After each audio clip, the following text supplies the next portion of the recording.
Selamat bergabung dengan channel saya, Kardi Papahan. Kali ini di dalam rubrik hukum tentang acara pemeriksaan bukti surat dalam perkara perdata. Sebagaimana telah diketahui dalam beberapa waktu terakhir, proses beracara termasuk di dalam perkara perdata, baik di dalam perkara gugatan, bantahan atau perlawanan, telah mengalami perubahan dengan adanya aplikasi atau sistem berperkara secara elektronik yang disebut juga dengan e-court. Salah satu bagian penting dalam acara perkara perdata adalah tentang pemeriksaan bukti surat. Adapun kaedah hukum yang terkait dengan acara pemeriksaan surat dalam perkara perdata bisa dilihat dari ketentuan pasal 24 ayat 1 Peraturan Mahkamah Agung atau Perma nomor 7 tahun 2022.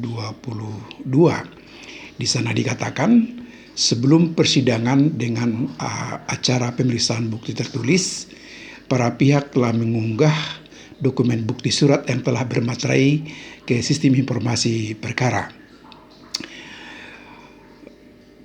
Ketentuan ini tentu tidak lepas dari menu setup yang ada di dalam aplikasi e-court.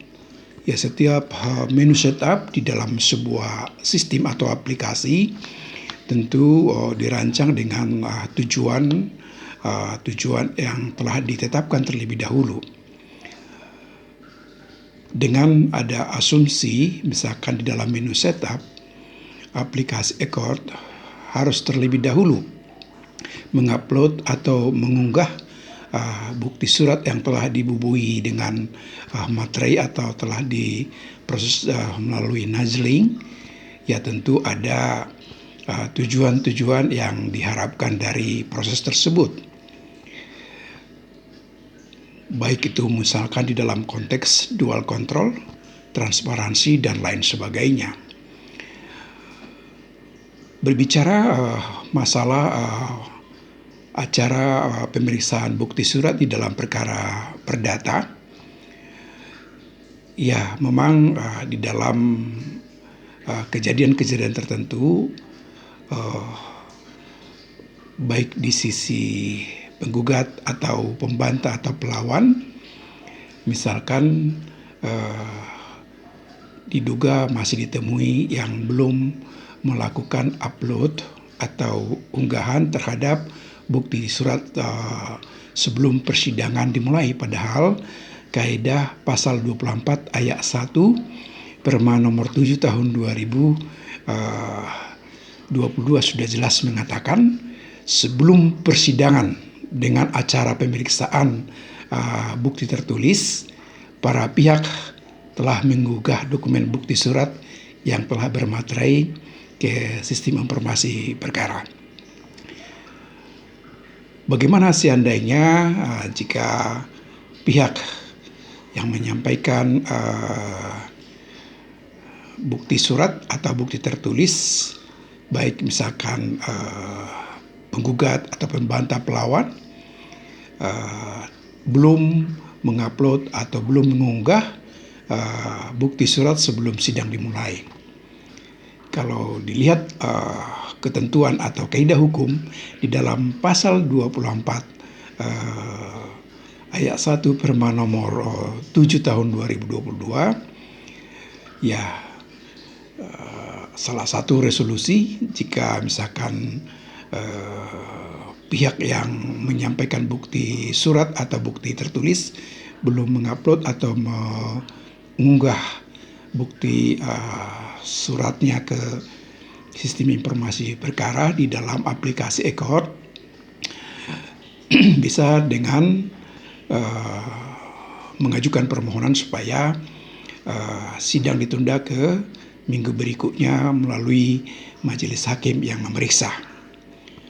Atau bisa juga tentunya jika memungkinkan melalui misalkan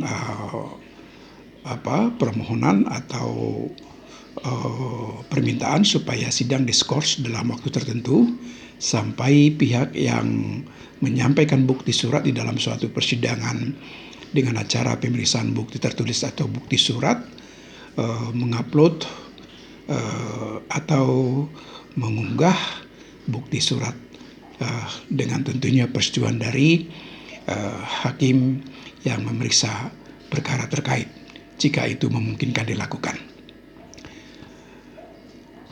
Diperkirakan masih ada kejadian misalkan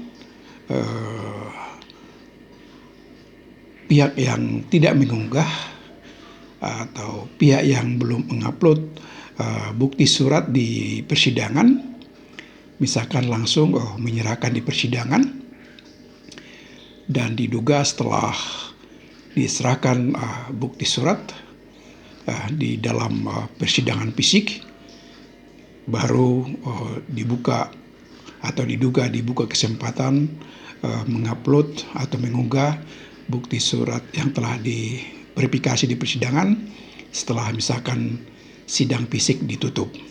Tentu kalau dikaitkan dengan ketentuan pasal 24 ayat 1 Perma nomor 7